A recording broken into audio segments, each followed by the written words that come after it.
Maintenant en termes de réforme parce que yàgg naa ko wax à chaque fois ma génn wax ne le secteur de la presse dañu am constat mooy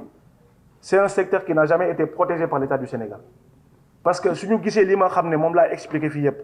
en termes d'ouverture amul y a eu tellement un méli-mélo ba kenn xamul kan mooy journaliste kan moo dul journaliste l'État n'a pas su mettre en place des dispositifs pour ñu mën a distinguer le vrai journaliste du faux journaliste l'État musul teg des dispositifs pour ñu mën a distinguer lan mooy entreprise de presse boo xam ne bu légal la entreprise de presse bu légalul donc pour man encore une fois c'est de la responsabilité de l'État de mettre en place ce processus pour que suba en tout cas d'ici la fin de la semaine aujourd'hui il y a une liste qui va être publiée provisoirement nous allons laisser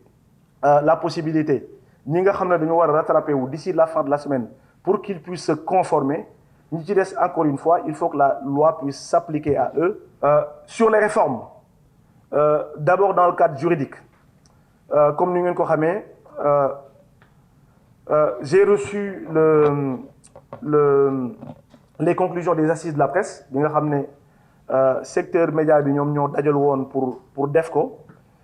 nous allons voir dans les semaines et mois à venir avec l'installation de l'Assemblée nationale nan la ñuy def ba nga xam ne lépp réforme juridique wala muy loi boo xam ne dafa nekkoon en gestation wala loi boo xam ne dafa ñu ko war a passer à l'Assemblée nationale le plus rapidement possible que ñu mën a am des dispositions pour le mettre en place de la manière la plus rapide possible réviser aussi le code de la publicité yàgg na ñëw parce que jàpp nañ ne mënut ñu nekk aussi dans un cadre où la publicité en tout cas et au bénéfice c'est à la tête du client c'est-à-dire que kii neex na ma xaaral ma jox ko publicité kii dafay bind ci man lu baax xaaral ma jox etc. Il faut qu'on puisse avoir au-delà de la publicité de manière générale ñu mën a am aussi des conventions. Il y a la réforme aussi du CNRA parce que gis nañ ne CNRA aujourd'hui nous sommes pas mal interpellés là-dessus parce que CNRA aujourd'hui li nga xam ne moom lay réguler mooy les médias audiovisuels et bu ñu waxee médias audiovisuels mooy la radio et la télé. Donc aujourd'hui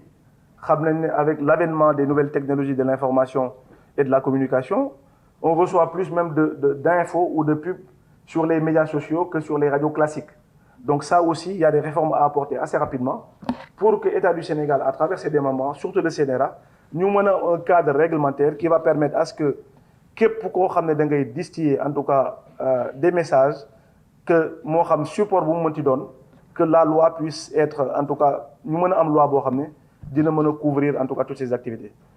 Il y a le renforcement aussi de la sécurité des journalistes à travers la loi sur l'accès à l'information. ñëw naa ci la dernière fois quand nous avons fait notre dernière sortie pour dire que c'est une loi boo xam ne bu assemblée nationale bi tegee dinañu bokk ci loi yi nga xam ne moom la ñuy njëkk a yóbbu assemblée nationale pour ñu mën ko voter assez rapidement parce que c'est une demande aussi qui est revenue dans la plupart des échanges avec les journalistes. Maintenant sur les leviers de financement maa ngi koy wax sànq la réorganisation des conventions parce que c'est l'exemple typique que j'ai donné tout à l'heure il faut que ñu mën a am un cadre boo xam ne convention yi képp koo xam ne état reconnaître la wala muy financement nga mën a am une possibilité à ce que l'État du Sénégal puisse donner ses marchés en tout cas de manière équitable à toute entreprise reconnue par ses services. li nga xam ne mooy la création du fonds de développement de la production audiovisuelle quand j'ai fait ma sortie également du 16 août ñëw naa si ñëwaat yi j'avais même dit que commencé woon nañ def ay jéego yu rëy par rapport ak li nga xam ne mooy l'évolution de la redevance parce que jàpp nañ ne am na ñu nekkoon ci secteur bi ñu bari ñoo xam ne ils étaient là ils profitaient en tout cas de l'espace médiatique du Sénégal sur la publicité etc. et que am na redevance yoo xam ne joreel nañ ko État du Sénégal te doon ñu koon fay am na ay jéego yu bari yoo xam ne def nañ ko ci aujourd'hui à l'espace de 3 mois depuis qu'on est arrivé nous avons négocié avec les services des finances et des redevances yi nga xam ne recouvré nañ ko et ce n'est que le début aujourd'hui ce fonds-là on peut même l'annoncer aujourd'hui pour les 4 milliards qui ont été recouvrés il y a 3 mois les 2 milliards seront aujourd'hui alloués à ce fonds def en sorte que secteur bi ñu mën ko restructurer ba ñu xam kat mooy kat ba kenn du jël marché kenn ba nga xam ne les organes yi nga xam ne état bi def na ko ñu mën leen reconnaître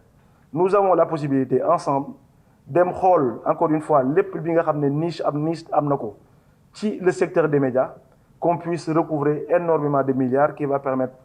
de régler les problèmes de financement, les conventions, la publicité, etc. Et surtout